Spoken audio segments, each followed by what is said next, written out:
시작해 보겠습니다. 분부한 모든 것을, 오늘 분부한 모든 것을 이라고 하는 20절 말씀에 나온 예수님의 표현을 말씀 제목 삼아서 말씀을 생각해 볼까 합니다. 먼저는 말씀 시작하기 전에 여러분 오늘 본문 말씀 딱 읽는 순간에 오늘 설교의 제목이 전도겠구나, 전도하자고 이야기하시겠구나, 이렇게 거의 확정되어 있으시죠? 마음이. 그렇죠? 확정되어 있으시죠? 그 마음을 일단 갖지 마세요. 오늘 그렇게 말씀드리려고 오늘 본문을 잡은 게 아닙니다. 오늘 본문이 사실 우리 성결교단 첫 번째 주간 구역공과 그리고 아이들 교재 주제 설교예요, 사실은. 그래서 이 11월 한 달 전체 주제는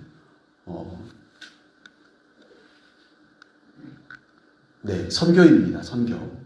그래서 오늘 본문 자체가 오늘 교단 전체 일과 내지는 주제 설교라고 생각하시면 돼요. 그런데 저는 오늘 사실 이 말씀을 묵상하고 상고했던 지난날을 생각하면서 여러분들에게 조금은 다른 각도로 말씀을 함께 나누고 싶습니다. 여러분, 우리 대한민국이 세계 선교에 몇 위 정도 할까요? 1위는 어디일까요? 세계 선교의 1위. 미국이겠죠. 그렇죠? 미국이 세계 선교 1위입니다. 1위. 그러면 2위는요? 그래요? 굉장히 높네요. 여러분들 생각하시는 그 예상 수치가 맞습니다. 우리 대한민국이 세계 선교의 2위입니다. 그러면 또 이런 질문을 한번 던져볼게요. 최근에 2022년 INBAP라고 하는 국가브랜드진흥원에서 발표한 국가 경쟁력이라고 하는 발표가 있었어요. 제가 그걸 찾아봤거든요. 국가 경쟁력. 나라의 그 이름 자체가 브랜드로 가치 있는 나라의 순서를 정했단 말이에요. 1위가 어디일까요? 믿음이 너무 좋으신데요?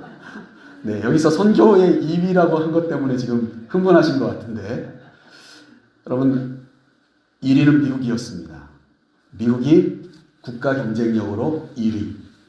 국방력이나 신뢰도나 경제적이나 여러 가지 면에서 미국이 1위다.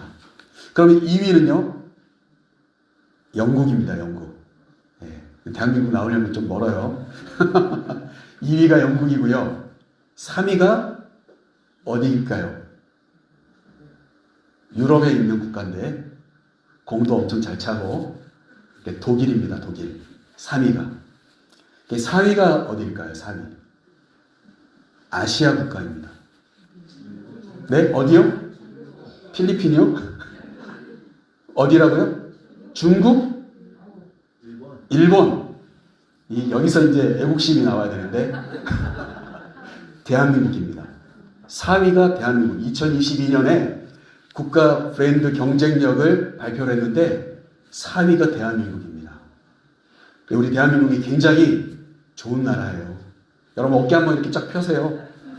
대한민국 국민인데 적어도 전 세계 4위라니까요. 저희가 대한민국의 그 브랜드 가치가 메이드 인 코리아, 이 브랜드 가치가 전 세계 4위래요.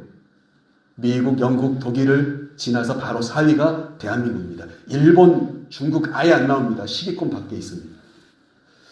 여러분, 제가 그 조사를 보면서 그러면 도대체 이 평가 기준이 무엇이었는가를 살펴봤어요.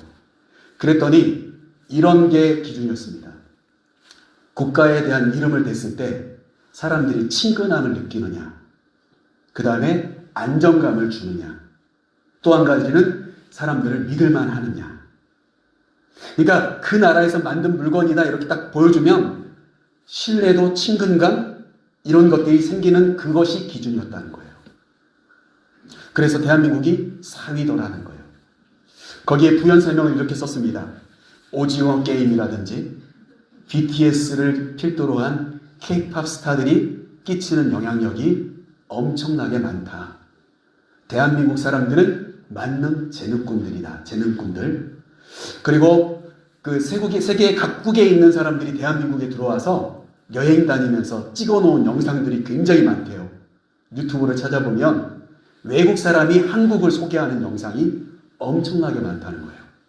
그런데 보는 사람들마다 한국은 안전하고 그리고 잘 준비되어 있고 친절한 민족성을 보여주더라. 그래서 어때요? 대한민국이 4위 나라입니다. 정말 이 분단된 조국, 이 조그마한 나라, 우리가 볼 때는 뭐 별 볼 일 없어 보이는데 세계 사람들이 볼 때는 대한민국 딱 그러면 세계 랭킹 네 번째 안에 딱 들어간다는 겁니다. 여기서 또 한 가지 제가 글로벌 브랜드 컨설팅이라고 하는 그 전문 업체에서 세계 100대 기업에 대해서 매해마다 발표를 합니다. 상반기에도 발표하고 하반기에도 발표하고 이럴 때도 있었고요. 그래서 인터브랜드라고 하는 이 글로벌 브랜드 랭킹을 발표하는 그 회사가 있어요. 여론조사를 해서 밝히는 회사가 있는데 그 회사에서 이 전 세계의 100대 기업을 발표를 했습니다. 그런데 여러분 1위가 어딜까요? 1위는 요겁니다. 요거. 네. 사과 모양이죠. 누가 한 입 비워 먹은 사과. 이거 애플이죠. 애플. 그러니까 이게 애플이 어떤 브랜드의 랭킹이 1위인지 여러분 굳이 설명하지 않아도 애플은 지금 너무 오랫동안 이 1위 자리를 빼앗긴 적이 없어요. 자산 가치가 어마어마합니다. 브랜드 가치 자체가. 최첨단 기계를 만들어내고 생성해내고 전 세계의 젊은이들을 주도해 나가는 그런 기업 중에 하나이죠. 두 번째 기업은 아마존이었습니다. 아마존 이렇게 하면 여러분들 아세요 혹시? 네, 아마 우리 젊은이들은 다 알 거예요. 책도 구입할 수 있고 물건도 구입할 수 있고 소위 말해서 한 가지로 말하면 플랫폼이죠. 하나의 플랫폼을 운영하는 그런 회사입니다. 그런데 최근에 제가 뉴스를 보니까 아마존이 조금 흔들리고 있다는 거예요. 어떠한 사건들 때문에. 세 번째는 구글이었습니다. 구글. 그러니까 인터넷에 검색하는 검색의 최강 시스템을 갖추고 있는 구글이 브랜드 가치 3위였습니다. 4위는 어딜까요? 삼성이 벌써 나오면 안 되고요. 마이크로소프트사가 4위였습니다. 지금 이 구글과 마이크로소프트사는 항상 엎치락뒤치락 하고 있습니다. 제가 해마다 보고 있거든요. 관심이 있어서. 정말 그런데 이 마이크로소프트사는 지금 우리가 컴퓨터 지금 보고 계시잖아요. 이렇게. 이 모든 체계를 구축한 게 바로 이 마이크로소프트사죠. 그렇죠? 그래서 세계의 모든 책상 위에 컴퓨터를 놓겠다. 이런 스피릿을 가지고 자신들의 시스템을 갖추고 있는 컴퓨터를 놓을 거다. 그런데 그 꿈이 이루어지고 있는 것 같아요. 4위는 신기하게도 월마트가 4위를 했습니다. 이번에. 신기하더라고요. 이제껏 한 번도 10위 안에 들어오지 못했던 월마트가 4위를 했더라고요. 이것은 오늘날 우리로 따지면 어디냐면은 대형 마트입니다. 뭐 롯데마트, 뭐 홈플러스 이런 거 있죠? 그런 거라고 생각하시면 됩니다. 세계의 여러 가지 유통업을 경영하고 있는 월마트가 5위를 했더라고요. 이게 왜 그렇게 됐냐면 코로나의 여파가 있습니다. 2위 아마존도 코로나의 여파가 있었고 월마트도 마찬가지입니다. 인터넷으로 모든 걸 주문할 수 있고 쉽게 접근해서 찾아갈 수 있는 그런 시스템을 구축하고 있는 이런 회사들이 다 세계 랭킹 5위 안에 들어가더라는 거예요. 그리고 6위가 드디어 여러분이 말씀하신 삼성입니다. 삼성. 이게 5월달, 2022년 5월달 발표 내용이었습니다. 여러분, 그러니까 어깨를 또 한 번 더 펴세요, 이렇게. 적어도 세계에 수많은 기업이 있는데 우리는 세계 랭킹 6위 안에 들어가 있는 기업을 갖고 있는 나라입니다. 네, 어깨를 펴도 되겠죠, 우리가. 이 삼성에 대한 평가를 뭐 많은 사람들이 하는데 AI라든지 뭐 인공지능이라든지 최첨단 물건들을 지금도 여전히 개발해내고 정말 어찌 보면 애플을 상대하여서 경쟁할 수 있는 거의 유일한 기업이라고 보시면 돼요. 그래서 삼성을 전 세계의 사람들이 높이 평가합니다. 그런데 이 뒤에 있는 이제 7위부터 쭉 이어지는 기업들이 중국 기업들이더라고요.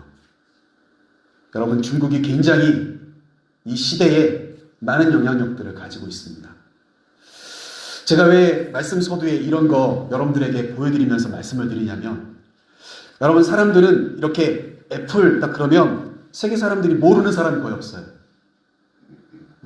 우린 스마트폰만 생각하는데 아니고요. 최첨단을 달려가는 모든 첨단 기계들을 개발해내고 있어요.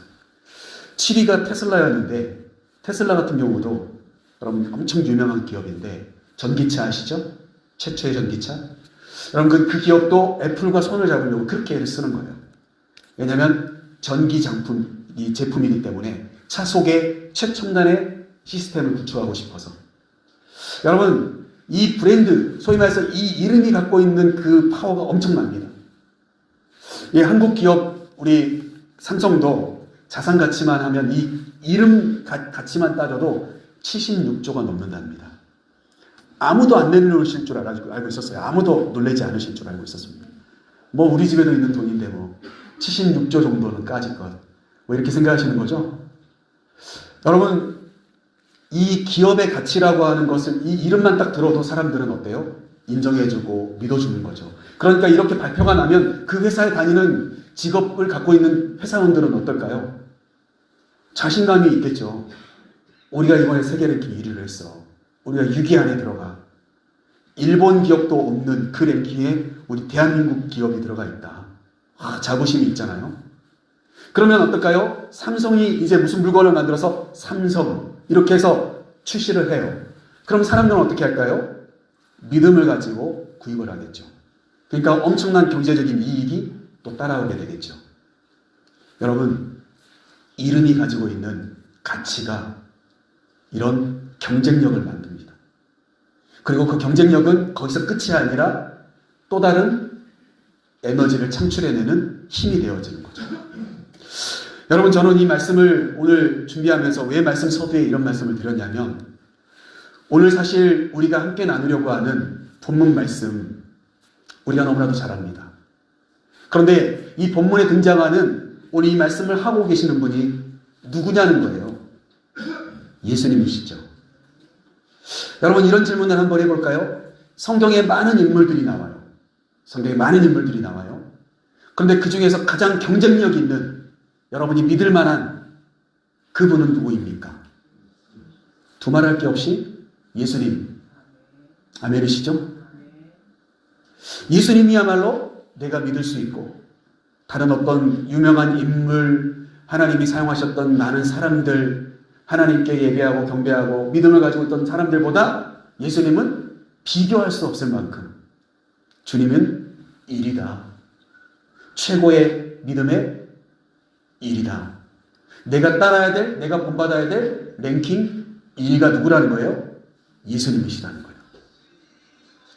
여러분, 그러니까 어떨까요? 예수님께서 오늘 부활하신 예수님께서 하신 이 말씀이 왜 가치가 있습니까? 무슨 가치가 있어요? 네, 주목하여 보지 마세요. 네, 전화벨이 울리면 반대 방향을 보세요. 이렇게. 네, 아니면 내 주머니를 보세요. 여러분, 결국 우리는 어떻습니까? 우리의 가야 될 방향도 어디에 있습니까? 예수님이에요.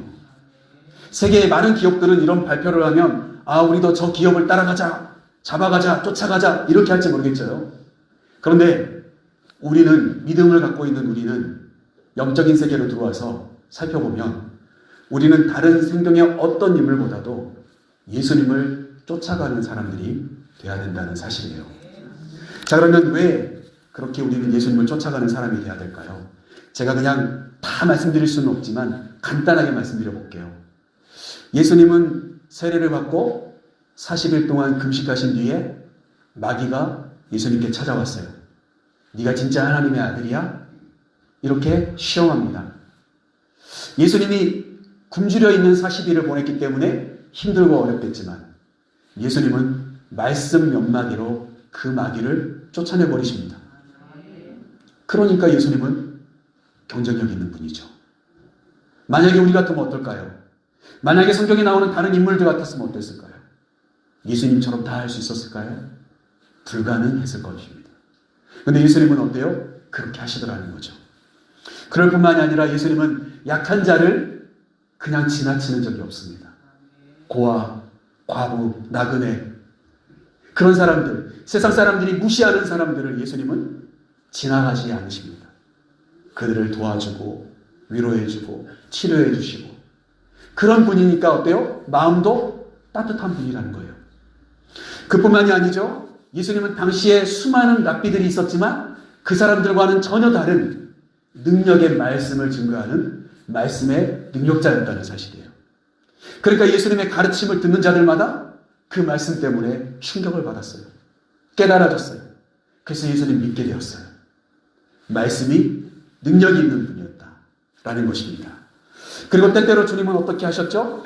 예수님은 화도 내신 적이 있어요. 왜요? 거룩한 분노였죠. 채찍을 만들어서 성전을 정화시키시기도 하고, 베드로가 십자가의 길을 가지 못하도록 방해할 때 사단아 내 뒤로 물러가라 이렇게 하면서 예수님은 때로는 거룩한 분노를 표출하시기도 했습니다. 그럴 뿐만이 아니라 예수님은 어떻죠? 육신이 나약한 자들, 육신의 병, 마음의 질병, 영혼의 우울함, 이 모든 것들을 치유해내시는 주님은 진짜 의사 중에서 최고의 명의였습니다. 예수님이 만나서 못 고칠 자가 없었어요. 만병통치약 같은 분이라는 거죠. 그뿐만이 아니죠. 예수님은 하잘것없는 소년의 이 도시락 하나를 가지고 5,000명을 먹입니다. 죽어있던 소녀를 이렇게 세웁니다. 사흘이나 어때요?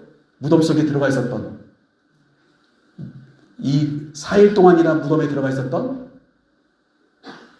사람을 나사로에게 나오라고 말씀하셔서 살려내시는 그런 분이셨습니다.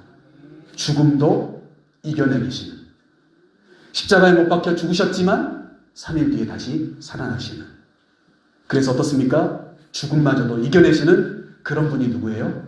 우리가 믿고 있는 예수 그리스도예요. 여러분, 경쟁력이 있잖아요. 세상에 어디다 내놔도 예수님은 부끄럽지 않습니다. 예수님은 당당하고, 예수님은 세상에 어떤 사람과 비교할 수 없을 만큼 예수님은 영적이면서도, 그러면서도 강력한 말씀과 그리고 따뜻한 마음과 정말 우리가 신뢰할 수 있을 만큼 아름다운 그러한 사역을 감당하시다가 하나님께 불림받으셨다는 사실이에요. 우리는 그런 주님을 믿고 있습니다. 자, 그런데 과연 도대체 어떻게 하여서 주님은 그런 경쟁력을 가질 수 있었을까? 오늘 말씀 18절 말씀을 한번 보실까요? 우리 18절 같이 한번 읽어보겠습니다. 예수께서 나와 말씀하여 이르시되 하늘과 땅의 모든 권세를 내게 주셨으니. 오늘 말씀 여러분, 우리가 좀 꼼꼼히 살펴볼 필요가 있는데, 예수님이 왜 그렇게 능력 있는 분이셨을까? 마음도 따뜻하고 그러면서도 동시에 그렇게 영적인 능력, 말씀의 가르침의 능력, 그의 행하신 곳곳이 다 그렇게 정의롭고 올바르셨을까? 이유가 18절 말씀에 있더라는 거예요. 무엇입니까? 하늘과 땅에 있는 모든 권세를 누구에게 주셨다는 거예요? 예수님께 주셨다는 거예요. 누가요? 하나님께서. 여러분, 그래서 여기서 말하는 내게는 누구를 가리키는 겁니까? 예수님 스스로를 가리키는 거예요. 하늘과 땅에 있는 모든 권세가 아버지께 있는데, 하나님께 있는데 그 권세를 나에게 주셨다. 그래서 어때요? 예수님은 능력 있게 사셨던 거예요.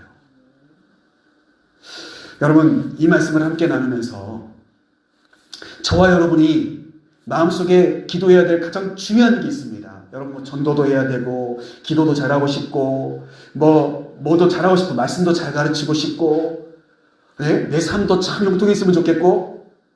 여러분, 중요한 게 있어요. 오늘도 제가 여러분들한테 잘 보이려고 면도를 깔끔하게 한답시고 하다가 얘가 배웠거든요. 여러분, 보이십니까? 네, 이따가 또 많이 쳐다보지 마세요. 마스크 쓰고 있을 거니까. 이렇게 지금 몇 년 동안 이 면도를 했겠습니까? 수십 년 동안 면도를 했는데도 면도하면서 피가 찍찍 나는 이런 무능한 나를 어떻게 경쟁력 있게 만들 수가 있겠어요? 불가능해요. 우린 불가능합니다.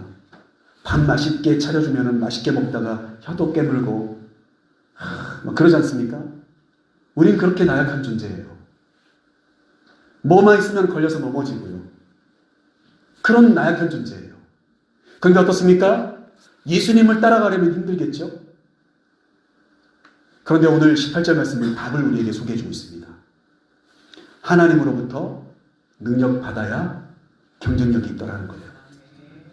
오늘 예수님 고백하시잖아요. 하늘과 땅에 있는 모든 권세를 나에게 주셨다. 그래서 내가 이렇게 힘 있는 사역, 능력 있는 사역을 감당할 수 있었다.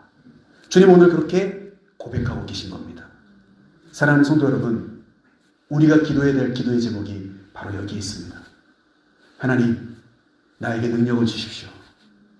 성령의 능력을 주십시오. 여러분, 아무리 내가 머리를 쓰고 내가 가지고 있는 모든 것들을 아름답게 만들고 실력 있는 사람으로 내가 공부도 열심히 해가지고 뭐 어디 대학에 들어가고 뭐 그렇게 해봤자 여러분 아무런 능력, 별로 그렇게 큰 능력이 나타나지 않아요. 우리 지도제일교회에서 제일 잘 사시는 분이 한 76조 가지고 계십니까? 아니시죠. 아까 우리 삼성이 브랜드 가치가 76억이라고 했거든요, 제가. 근데 여러분, 76억 갖고 있으면 삼성은 세계에서 제일 부자입니까? 아니었잖아요. 더 큰 부자가 있잖아요. 여러분, 세상의 기준으로 우리가 능력을 갖춰서 누군가와 비교하기 시작하잖아요. 그러면 우리는 끝이 없습니다. 끝이 없어요. 우리 능력 있는 자가 될 수 없어요. 우리가 능력 있는 것은 다른 데 있는 게 아니라 오늘 18절 말씀에 답이 있어요. 하나님이 능력 주실 때 저 여러분 능력 있는 자가 됩니다. 우리는 뭘 위해 기도해야 하겠습니까? 하나님 오늘도 전도할 수 있게 해주세요. 영혼을 이런 기도보다 더 중요한 기도가 있어요. 오늘 선교라고 하는 주제를 첫 설교를 제가 준비하면서 더 중요한 게 바로 이거예요. 하나님 나에게 능력 주시옵소서. 하나님의 권세를 주시옵소서. 여러분 이 말씀을 정리해 볼게요. 모든 권세를 내게 주셨으니 이 말은 두 가지를 정리해 볼 수 있는데 첫 번째 한번 읽어볼까요? 내게 모든 능력이 있다. 하나님이 나에게 성령의 충만함을 주셔야 내가 능력 있는 겁니다. 내 능력 가지고 살아가면 별 볼 일 없어요. 내 열심을 가지고 뭘 하려고 하면 얼마 못 가요. 그런데 어때요? 모든 권세를 내게 주시면 하나님이 나에게 능력 주시면 내가 능력이 생겨요. 힘이 생긴다는 거예요. 지치지 않습니다. 끝까지 달려갈 힘이 생깁니다. 여러분 그게 경쟁력이에요. 그리스도인들이 갖춰야 될 경쟁력. 두 번째 한번 읽어볼까요? 2번 시작. 내게 모든 책임이 있다. 하나님이 나에게 능력을 다 주셨다면 그 능력을 주신 것은 그만한 이유가 있겠죠. 그 능력을 주었을 때 우리가 뭘 느껴야 돼요? 책임감이 따라온다. 주님이 오늘 말씀하신 것도 동일합니다. 하늘과 땅에 있는 모든 권세를 내게 주셨다. 그 말은 뭐예요? 내가 십자가를 진 것만큼 이 세상의 모든 영혼을 내가 책임져야 될 그와 같은 위치에 내가 놓여져 있다는 사실을 이야기하고 있습니다. 사랑하는 우리 지도자의 성도 여러분, 저와 여러분이 하나님의 영적인 것들을 체험했다는 것은 이 두 가지를 가지고 있는 거예요. 하나님이 내 능력보다 더 큰 능력을 주셨다는 것과 동시에 내가 그 능력을 받은 사람으로 책임감 있게 살아가야 된다는 거예요. 이 두 가지가 오늘 이 말씀을 통해서 저 여러분이 깨달아야 될 가장 중요한 포인트입니다. 여러분 그러니까 복음도 전해야 되고 그러니까 영혼도 사랑해야 되고 말씀도 사랑해야 되고 예배도 열심히 성공적으로 드려야 되는 거죠. 여러분 그러니까 그런 여러 가지 이유의 출발점은 바로 여기에 있습니다. 하나님이 나에게 능력 주셨을 때 나는 그러면 무엇을 할 것인가? 여러분 오늘 저는 이 말씀을 전체적으로 나누면서 여러분 예수님이 왜 진짜 경쟁력이 있냐? 아까도 잠깐 말씀드린 것처럼 마귀 사탄이 와서 유혹을 해도 예수님은 끈떡하지 않아요. 예수님의 제자인 베드로가 예수님 십자가 지시는 것 절대 그렇게 하시면 안 됩니다. 예루살렘으로 가려고 할 때도 예수님 올라가지 마시죠. 유대 땅에 가는 것은 위험합니다. 여러분, 그래도 예수님은 어때요? 자신의 길을 묵묵히 가십니다. 저는 예수님의 삶을 한마디로 이렇게 정리해드리고 싶어요. 소명에 살고 소명에 죽는 삶.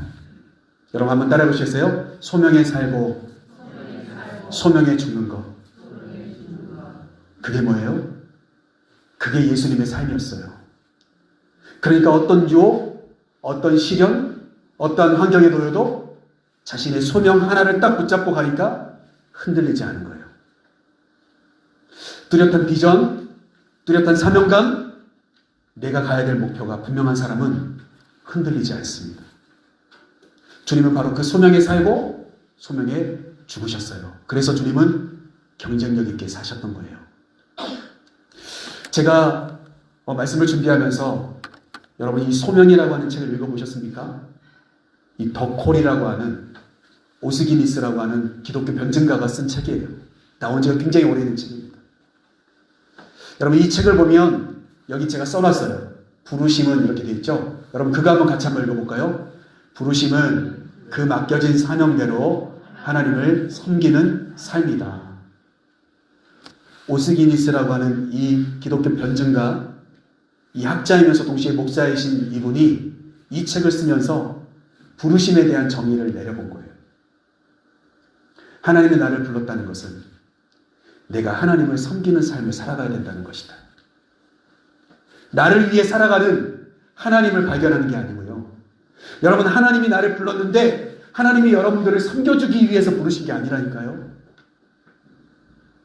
그런데 우리는 어때요? 섬김받으려 해요. 하나님한테도 예수님한테도 성령님에게도 목사님에게도 장로님에게도 권사님에게도 섬김받으려고 해요. 근데 그게 아니라니까요.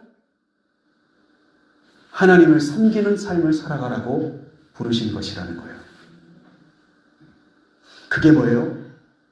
소명이에요. 그러니까 어떻습니까? 예수님은 자신이 한번 생각해 보세요. 예수님은 자신의 부귀와 영화를 위해 사셨습니까? 아니에요. 하나님의 영광을 위해 사셨어요.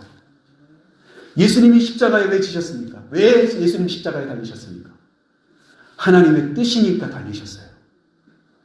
자기는 이 잔을 내게서 옮겨주려고 기도하고 싶었어요. 그러나 아버지 하나님의 원대로 되기를 원해서 십자가의 길을 가십니다. 여러분 사명, 소명, 그 비전이 뚜렷한 예수님이기 때문에 예수님은 세상의 어느 사람들과 비교해도 경쟁력 있는 삶을 살아가신 것입니다. 자, 그렇다면 우리는 그런 예수님께서 우리를 부르시고 오늘 부활하신 예수님께서 제자들과 어떻게 보면 마지막으로 함께 만나서 해주시는 말씀이 오늘 마태복음 28장 우리가 너무나도 잘 알고 있는 말씀이잖아요. 이 말씀을 다시 보면서 우리는 무엇을 준비하는 자가 되어야 될까? 그것을 간단하게 말씀드리고 마치려고 합니다. 우리 19절 20절 말씀 같이 한번 읽어보겠습니다. 그러므로 너희는 가서 모든 민족을 제자로 삼아 아버지와 아들과 성령의 이름으로 세례를 베풀고 내가 너희에게 분부한 모든 것을 가르쳐 지키게 하라. 볼지어다 내가 세상 끝날까지 너희와 항상 함께 있으리라 하시니라. 아멘. 여러분 먼저는요, 저는 이 말씀을 통하여서 두 가지 말씀드리려고 하는데, 첫 번째 같이 한번 읽어볼까요? 시작. 전문가가 되라. 분부한 모든 것을 오늘 이 말씀을 통하여서, 오늘 19절 말씀, 20절 말씀을 통하여서 저와 여러분이 먼저 이 말씀을 통하여서 우리가 가져야 될 마음속에 있는 내면의 소명은 무엇이어야 되냐? 우리의 사명은 무엇이 되어야 되느냐? 바로 이것입니다. 전문가가 되라는 거예요. 전문가가 되라. 여러분 우리는 진짜 오늘 말씀, 우리 19절 말씀, 20절 말씀 여기 써있는 데까지만 같이 한번 읽어보는데요. 같이 한번 다시 한번 읽어보겠습니다. 그러므로 너희는 가서 모든 민족을 제자를 삼아 아버지와 아들과 성령의 이름으로 세례를 베풀고 내가 너희에게 분부한 모든 것을 가르쳐 지키게 하라. 제가 지금 파란색으로 써놓은 부분들을 여러분 한번 보세요. 나는 진짜 가는데 전문가인가? 가는가? 나는 갔다면 누군가를 제자 삼고 있는가? 나 하나 예수 믿기 힘들어갖고 쩔쩔매는 신앙 말고요. 누군가의 신앙을 영적으로 도와줄 수 있는 정도는 되고 있는가? 바로 그 말입니다. 내가 누군가를 살피고 누군가의 영혼을 살피고 돌아보는 그 정도의 삶을 살아가고 있는가? 그겁니다. 세 번째는 뭘까요? 세례를 베풀고 그를 진짜 성부와 성자와 성령의 이름으로 변화시켜낼 수 있는 그런 능력이 나에게 있는가? 그가 진짜 예수 그리스도의 사람으로 변화되게끔 내가 만들어내고 있는가? 마지막 말씀은 뭔가요? 주님이 말씀하셨던 것들을 가르쳐 지키게 하고 있는가? 이 말은 무슨 말씀일까요? 내가 누군가에게 예수님의 말씀을 전하고 있는가? 가르쳐주고 있는가? 하나님의 말씀의 뜻이 이것이라고 알려주고 있는가? 여러분, 오늘 제자들에게 마지막으로 주님이 말씀하신 부분이에요. 부탁이에요. 그런데 이 부탁의 내용은 뭡니까? 한마디로 정리해보면 제자의 삶의 전문가가 되라는 거예요. 저는 저와 여러분이 그리스도인이라면 예배드리는 데 전문가가 되고 기도하는 데 전문가가 되고 말씀 가르치는 데 전문가가 되고 저와 여러분도 영혼을 살피는 데 전문가가 되고 그리고 진짜 섬기는 데 전문가가 되고 여러분 그러한 삶을 우리가 살아가야 되지 않겠습니까? 오늘 주님이 말씀하신 내용은 바로 그거예요. 가는데 전문가가 되고 찾아가는데 누군가 약해 보이면 그 사람이 딱 느껴지면 그 사람에게 찾아가는데 전문가가 되고 그리고 제자 삼고 그리고 세례 베풀고 가르쳐 지키게 하는 이 일에 사용받는 자가 되어야 된다는 거예요. 그게 오늘 이 말씀에 우리가 먼저 깨달아야 될 가장 중요한 부분입니다. 사랑하는 성도 여러분, 저와 여러분이 다른 사람들이 볼 때 별거 없어요. 예배도 안 드려, 기도도 못해, 말씀도 잘 몰라. 그러면서 그냥 주일날 교회만 다니는 거예요. 그럼 다른 사람들이 볼 때 뭡니까? 전혀 전문가 같지 않죠. 힘이 나오지 않아요. 여러분, 우리의 믿음의 사람들의 경쟁력이 있어야 되는 거예요. 내가 믿음의 경쟁력이 있어야 되는 거예요. 저 사람은 진짜 그리스도인이야. 다른 사람들은 다 예수 믿는다고 말하고 교회 다니는 사람이고 저 사람은 진짜 예수 믿는 사람이야. 그런 이야기를 들을 수 있어야 되겠죠. 여러분, 이 말씀이 저와 여러분에게 그와 같은 이야기를 들려주고 있습니다. 주님 오늘 말씀하신 거예요. 전문가가 되라. 적어도 세상 사람들과 다르게 영혼을 살피고 가르치고 그들을 예수 그리스도로 변화시킬 수 있는 그런 데 최선의 노력을 다하는 그런 자가 될 때 저 여러분은 진짜 예수 그리스도의 제자라고 말할 수가 있게 되는 것입니다. 두 번째 같이 한번 읽어보겠습니다. 2번 시작. 끝까지 항상 함께 동행하라. 우리 옆에 있는 분들 한번 축복하면서 인사하겠습니다. 예수님과 끝까지 동행합시다. 오늘 두 번째 이 말씀을 통해서 제가 나누고 싶은 말씀은 바로 여기 있습니다.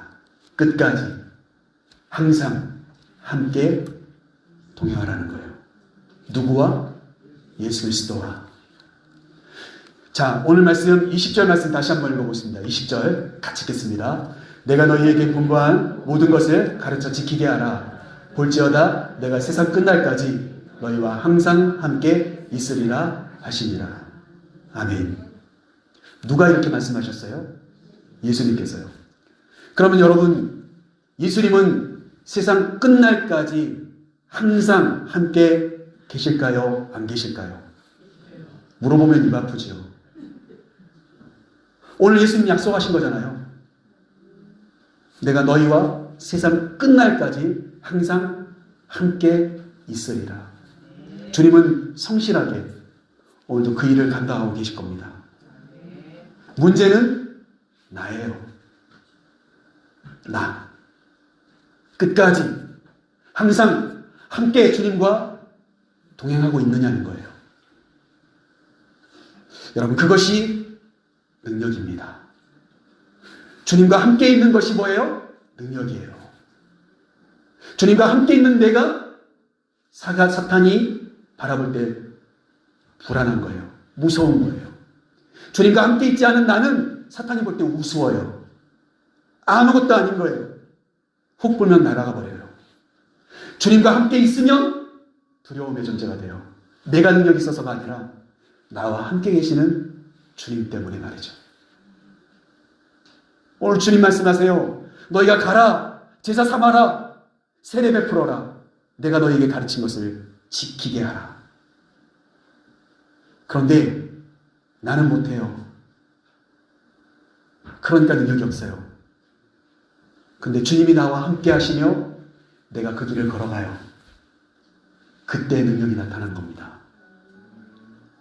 여러분, 제자들 당시에를 생각해 보세요. 제자들 당시에 주님이 이렇게 말씀하시면 성경으로 다 이렇게 기록해 놨을까요? 오늘날처럼 컴퓨터로 막 쳤을까요? 불가능한 이야기입니다. 말씀이 없어요. 그런데 그들은 무엇을 그러면 가지고 나가서 전했을까요?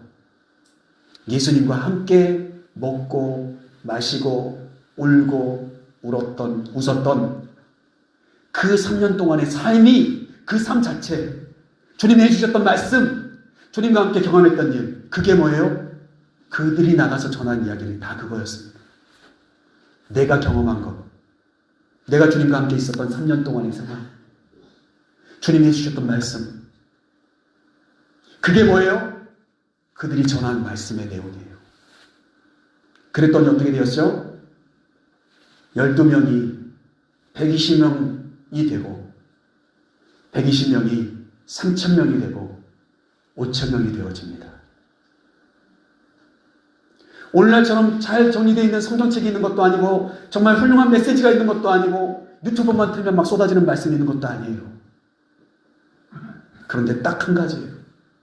예수님과 함께 있었던 3년의 생활, 그거 가서 전했더니 12명이 120명이 되고 3,000명이 되고 5,000명이 되는 거예요. 여러분, 그게 능력입니다.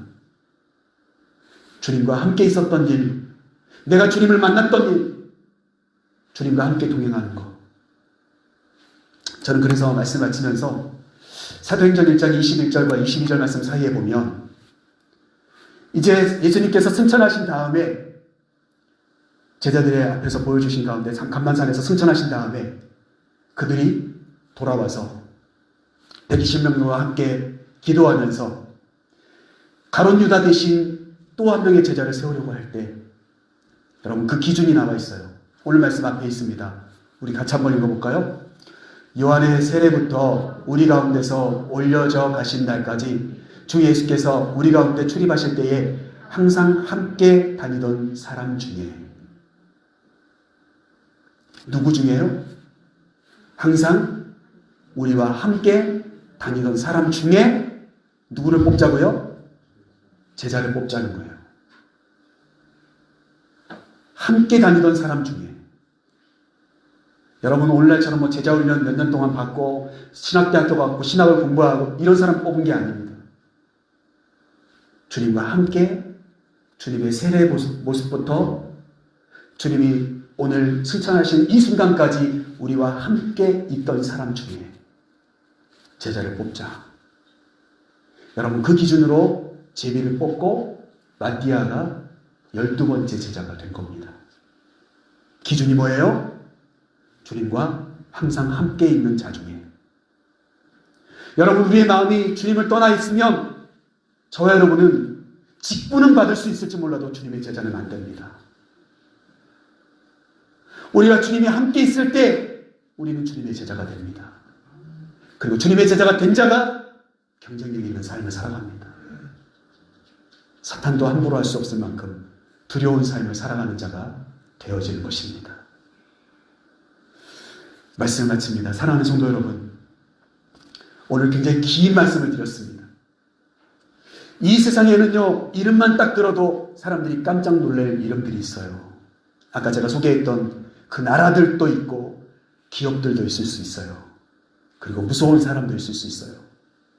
그런데 중요한 것은 우리는 그런 기준에서의 경쟁력이 아니라 영적인 경쟁력을 가지고 살아가는 사람입니다. 이유는 두 가지입니다. 딱 두 가지예요. 하나님의 능력 받으라는 겁니다. 그리고 주님과 항상 함께 있으라는 겁니다. 여러분, 이 두 가지가 저와 여러분을 전문가로 만듭니다. 그럼 어떨까요? 이 세상을 변화시키게 될 것입니다.